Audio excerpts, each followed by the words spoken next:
दिखाई दे रहा है। आज हम लोग क्या करेंगे, जो आई वाला चैप्टर है उसका पार्ट सेकेंड है, लेकिन ये बिल्कुल आई से अलग है। लाइट का कॉन्सेप्ट इसमें यूज होता है। प्रिज्म जानते हो, प्रिज्म ऐसा शेप में होता है। हाँ। तो प्रिज्म से क्या होता है, अगर लाइट को अगर हम प्रिज्म से पास कराएं, अगर वाइट लाइट को प्रिज्म से पास कराएं तो क्या होता है, इसी के बारे में जानना है। तो देखो, वाइट लाइट अगर प्रिज्म से पास होगा ना, इसमें से 7 वो कलर निकलेगा। कितना कलर निकलेगा? 7 कलर निकलेगा। ठीक है, वो बताएंगे अभी सब। प्रिज्म क्या है, तो एक पिरामिडल पीस है, ठीक है ना, पिरामिड टाइप का पीस है कि नहीं। कोई दिक्कत नहीं है, ये सब इतना सिंपल नहीं पूछेगा, डेफिनेशन याद नहीं रखना है। एंगल ऑफ प्रिज्म क्या है, the angle between the lateral surface and the angle of prism. यही जो एंगल है प्रिज्म का एंगल बोलते हैं। एंगल ऑफ डेविएशन कहाँ है, तो यहाँ से डेविएशन हो रहा है, तो इसके बीच में जो एंगल, वो एंगल ऑफ डेविएशन हो गया।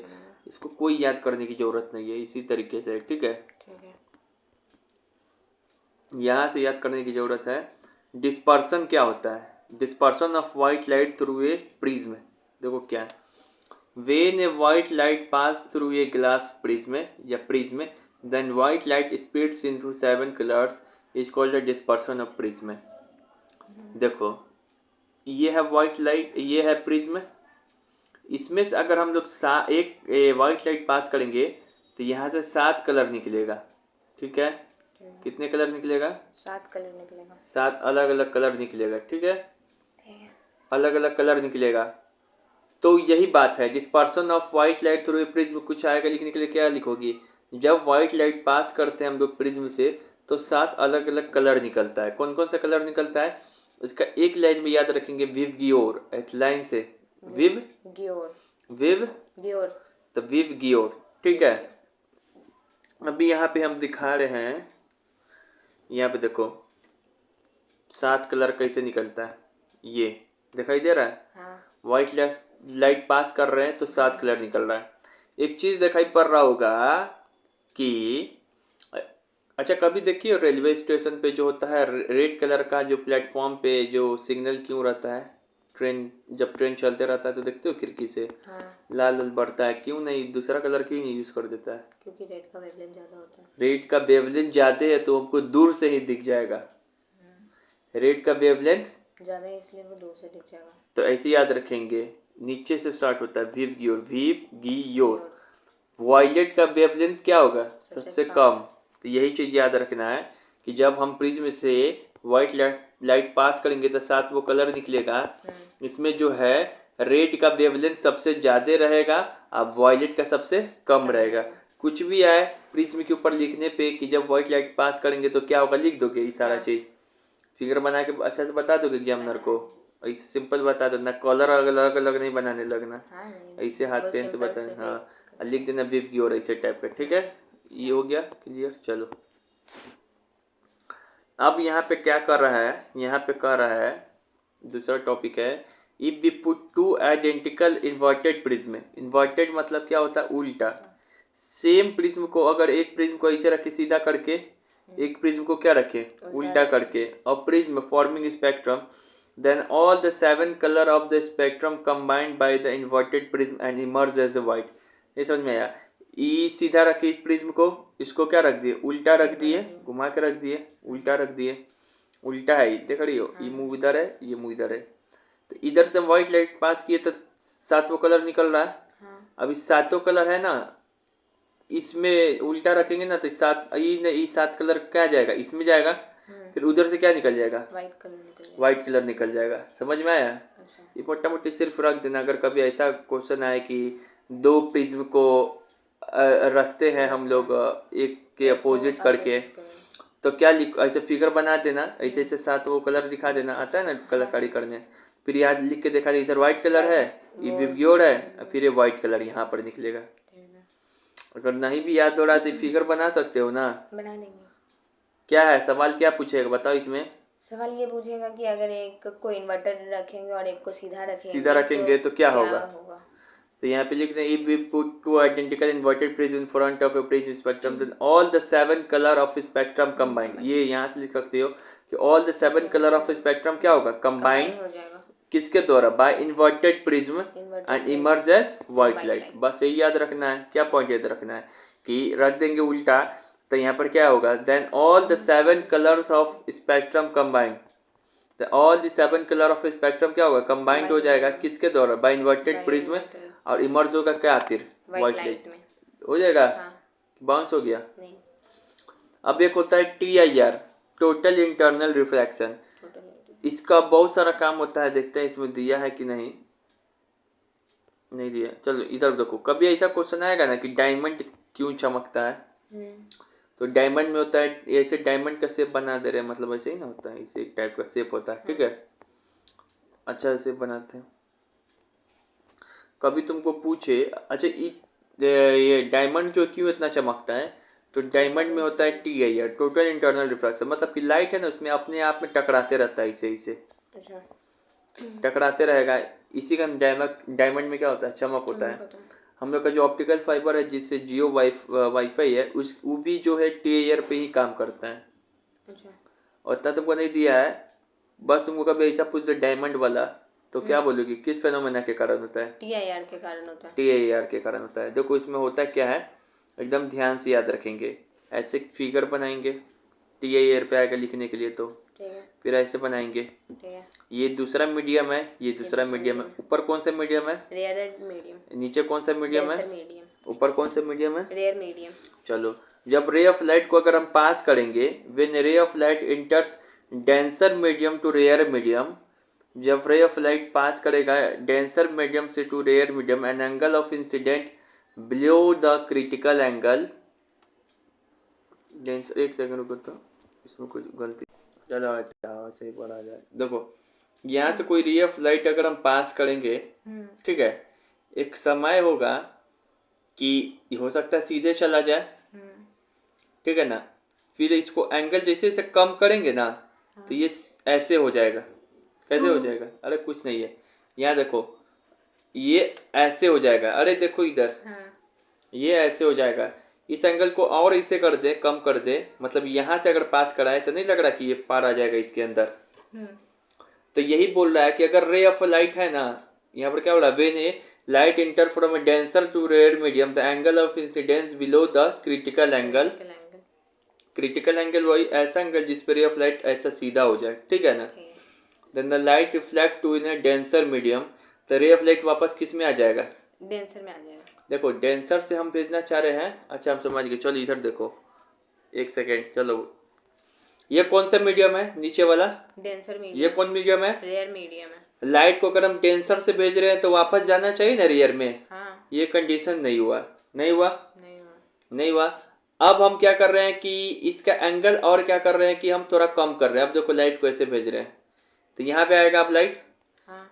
ठीक है। अब हम एंगल और कम कर दे रहे हैं तो फिर क्या हो जाएगा? यहाँ पे आ जाएगा सीधे इसके। तो ये जो जितना एंगल पे ये लाइट आ गया ना, इसी को कहेंगे क्रिटिकल एंगल, एकदम सीधा चला जाए। देखिए इसको हम और कम करेंगे तब क्या आ जाएगा? अंदर में आ जाएगा कि नहीं आ जाएगा? हाँ। तो रे ऑफ लाइट को हम कहाँ से भेज रहे हैं? डेंसर से रेयर मीडियम की ओर, डेंसर से रेयर मीडियम, लेकिन वापस किस में आ जा रहा है? रिफ्लेक्ट होके डेंसर मीडियम में आ जा रहा है। डेंसर मीडियम में आ जा रहा है। तो सुनो, इसका दो कंडीशन है। पूछेगा TIR क्या है, तो हमेशा दो चीज याद रखेंगे। TIR का कंडीशन, अगर वो डेफिनेशन नहीं भी याद हो रहा है ये सब, तो बस तुम इतना लिख के आ जाना, ये फिगर बना देना, उसके बाद वो रे ऑफ लाइट ऐसे करके इसे दिखा देना। उसके बाद यहाँ पे लिखना कि रे ऑफ लाइट कहाँ से जाएगा? रे of light goes from denser से रेयर, डेंसर से रेयर, डेंसर से रेयर। उसके बाद तुमको लिखना है angle of incidence below the,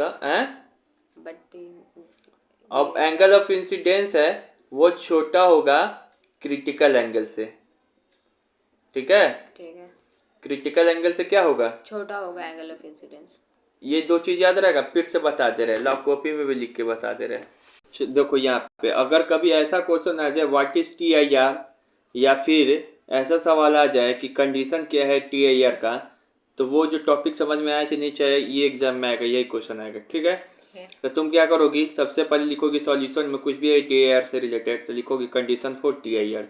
दो कंडीशन लिखोगी, कि TA होने के लिए दो कंडीशन है कि लाइट ट्रेवल होना चाहिए डेंसर से रेयर।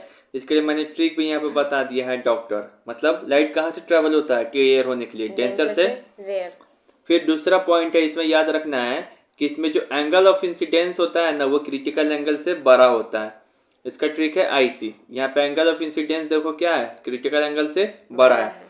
और उसके बाद एक फिगर बना के दिखा दो कि एग्जामिनर का, ये देखिए ये क्या है, दो मीडियम है, एक रेयर मीडियम एक डेंसर मीडियम है। यहाँ रे ऑफ लाइट को हम भेजना चाह रहे हैं डेंसर से रेयर की ओर, लेकिन जितना ने इसका एंगल बढ़ा दिए कि ये वापस कहाँ आ जा रहा है, डेंसर मीडियम में। बस हो गया, लिख देना, यही नंबर मिल जाएगा। वो नहीं भी याद हो रहा भाषा तो ठीक है।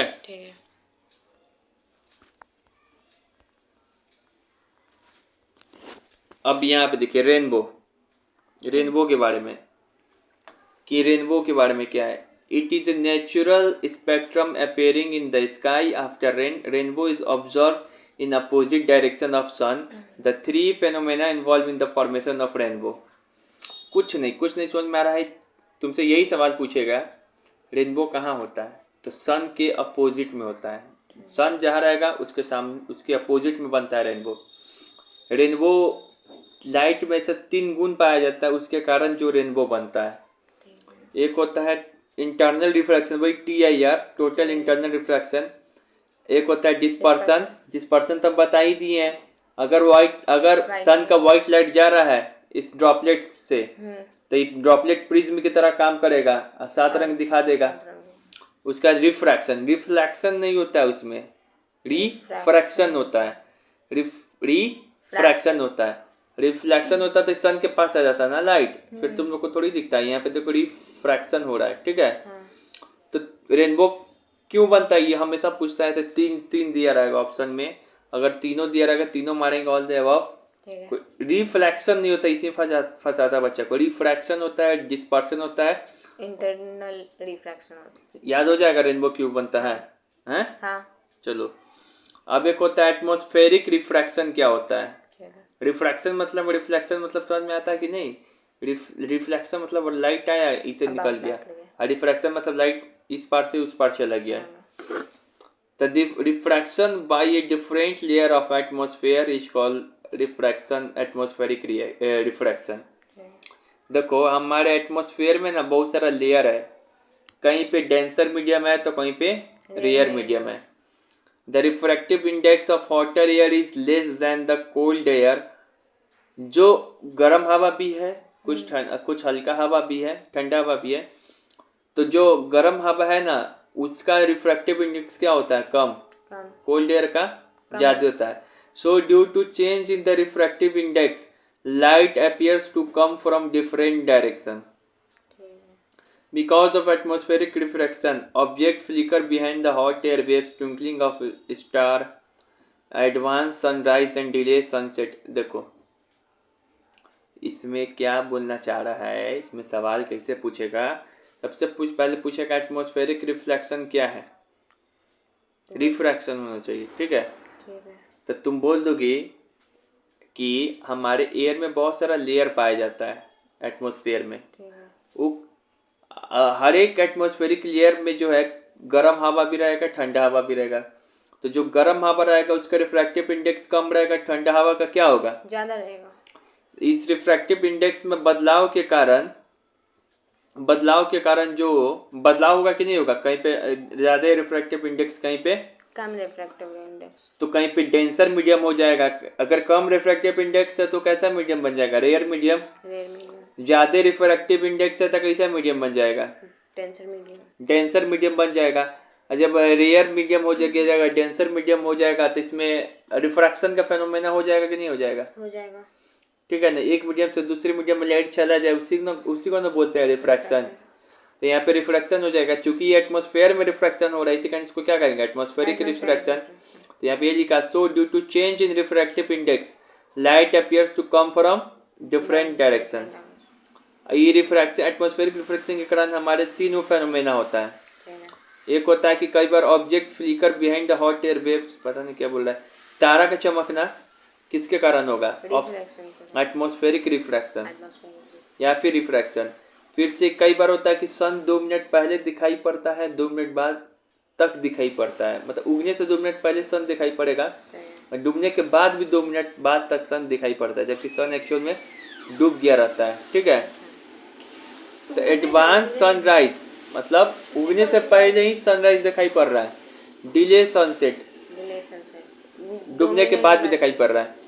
तो देखो इसमें क्या, अभी मैंने TIR बताया है, टोटल इंटरनल रिफ्रैक्शन, तो उसमें कहीं पर भी आया है कि ये जो होता है TIR रिफ्रैक्शन एटमॉस्फेरिक रिफ्रैक्शन के कारण नहीं, रिफ्रैक्शन होता है। रिफ्रैक्शन ठीक है, अच्छा हटाओ ये देखो, ट्विंकलिंग ऑफ स्टार पूछेगा तो क्या टोटल इंटरनल रिफ्रैक्शन के कारण होता है? नहीं, वो रिफ्रैक्शन के कारण होता एडवांस सनराइज एंड सनसेट किसके कारण होगा? है, रिफ्रैक्शन के कारण होता बस यही लिखना होगा। व्हाट इज एटमॉस्फेरिक रिफ्रैक्शन, तो ऐसे क्या करना पड़ेगा कि धरती बनाओगे, पहले फिगर में धरती बना दोगे, दिखा दोगे कि बहुत सारा लेयर है अर्थ एटमॉस्फेयर का, कोई डेंसर है कोई रेयर है। है। Diffraction by a different layer of atmosphere, जो रिफ्रैक्शन होगा डिफरेंट लेयर ऑफ एटमॉस्फेयर को, उसको क्या कहेंगे?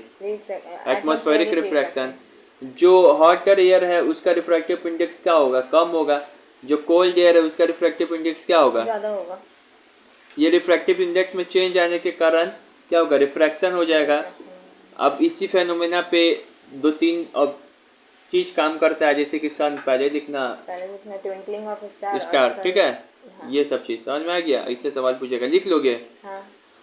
अब है पूछता है स्कैटरिंग ऑफ लाइट, ये क्या होता है? स्कैटरिंग ऑफ लाइट कहाँ चला गया? वो ऊपर है। स्कैटरिंग ऑफ लाइट क्या होता है? तो देखो स्कैटरिंग मतलब समझो छितरा जाना। छितरा जाना। अच्छा एक चीज और भी हम बता दे रहे हैं, बड़ी कंफ्यूजन होता है, लेकिन मेरे पास ट्रिक है।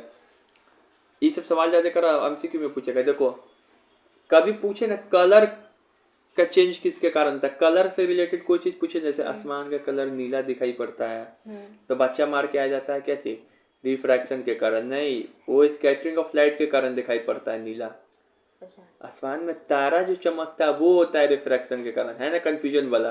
रेनबो का भी तो निकलता है, वो भी तो एक कलर के कारण रिफ्रैक्शन हो रहा है, उसमें रिफ्रैक्शन होता है। ठीक है ना? हाँ, रेनबो में। लेकिन इस जो पूछे ना कलर के कारण क्या होता है, कलर क्यों है आसमान का, चाहे सूर्य का कलर लाल क्यों दिखाई पड़ता है, उसमें भी स्कैटरिंग होता है लाइट। कलर की बात यहाँ पे आ जाए, स्कैटरिंग होता है लाइट। स्कैटरिंग। अब यहाँ पे देखो टिंडल इफेक्ट के बारे में बोल रहा है। टिंडल इफेक्ट क्लास 9 में पढ़े होगे। जब लाइट रेज को पास करता है कोलाइडल सॉल्यूशन से, तो इसका पाथ विजिबल हो जाए, इसको टिंडल इफेक्ट। एकदम पास हो जाता है, क्या होगा? Tyndall effect. Scattering of light 2-3 चीज पे डिपेंड करता है। एक तो पार्टिकल का, देखो स्कैटरिंग लाइट में छितरा जाना, लाइट टकरा के छितरा जाना। ये कोई हवा डस्ट है, यहाँ से लाइट आया सूर्य का, ये आया छितरा गया, ये हो गया स्कैटरिंग ऑफ लाइट। तो fine particle scatter mainly blue, shorter wavelength. Medium size particle scatter mainly red. Large size particle scatter all of the light, that is why appears to be white. देखो जो fine मतलब छोटा size है वो blue light को scatter करेगा जिसका wavelength कम होगा, लेकिन जो मीडियम साइज पार्टिकल है ये डस्ट, वो रेड लाइट को करेगा जिसका वेवलेंथ जाते हैं। जो एकदम बड़ा होगा वो सारा लाइट को स्कैटर करेगा, इसी कारण वो वाइट दिखाई पड़ेगा। स्काई अपीयर्स ब्लू, स्काई क्यों ब्लू दिखाई पड़ेगा? तो due to scattering of light, बस इतना याद रखना है। ठीक है, या थोड़ा ही। हाँ। अब यहाँ पे देखो ये है कि sun appears red during sunrise and sunset. Sun क्यों रेड दिखाई पड़ता है डूबने या उगने के समय? तो देखो ऐसा क्यों होता है? तो during sunrise and sunset the sun is near horizon, therefore the sunlight travel more in the earth atmosphere. Due to this blue light scatters by fine particles but white light longer wavelength reach our eyes. एक direct याद करना होगा, इसमें बता दे रही कहना क्या चीज है। देखो सन जो है दोपहर में देखते हो एकदम सर पे होता है। इस समय सन का डिस्टेंस क्या है? 90 डिग्री, एकदम सीधा है। सीधा। तो इस समय सन जो है सारा लाइट को अपना भेज देगा, तो वाइट दिखाई पड़ेगा। दिखाई पड़ेगा कि नहीं दिखाई पड़ेगा? जब शाम होता है तो हमको सन कैसे दिखाई पड़ता है? ऑरेंज क्यों? या रेड?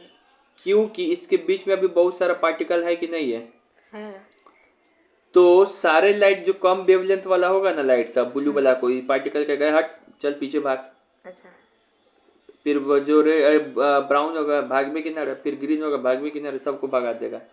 लेकिन वेवलेंथ का रेड का वेवलेंथ क्या होता है सबसे ज्यादा? हाई होगा। तो वो पहुंच जाएगा यहाँ तक। अच्छा। जो डस्ट पार्टिकल है जो भी कम वेवलेंथ होगा सारे को स्कैटर करके क्या कर देगा? पीछे। लेकिन रेड वाले को आगे कर देगा क्योंकि उसका वेवलेंथ ज्यादा है, उसको नहीं रोक पाएगा, इसी कारण वो दिखाई पड़ेगा हमको क्या? रेड। रेड। तो ये याद करना होगा ये। ठीक है।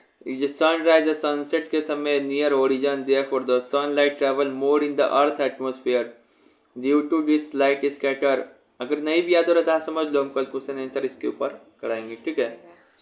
चलो आज की सेवा तुम्हारा यहीं पर रखते। कितना बजे आए थे? 7 बजे। चलो किसी को भेज दो। ठीक है।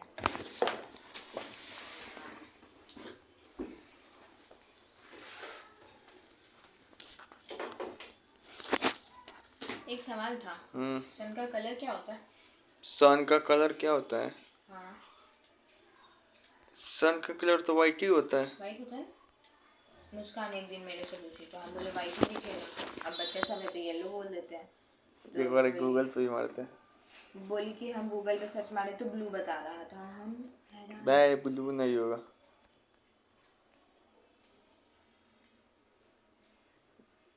The sun actual color is white, but it appears yellow, orange, red when it viewed from Earth. White light रहता है, वाइट है, उसमें से बहुत सारा लाइट निकलता है, तो हम लोग को रेड इस कारण दिखाई पड़ता है क्योंकि रेड का वेवलेंथ ज़्यादा है, बाकी जिस और सबका वेवलेंथ क्या है, कम है, तो स्कैटर होके पीछे ही छूट जाता है। चल जा।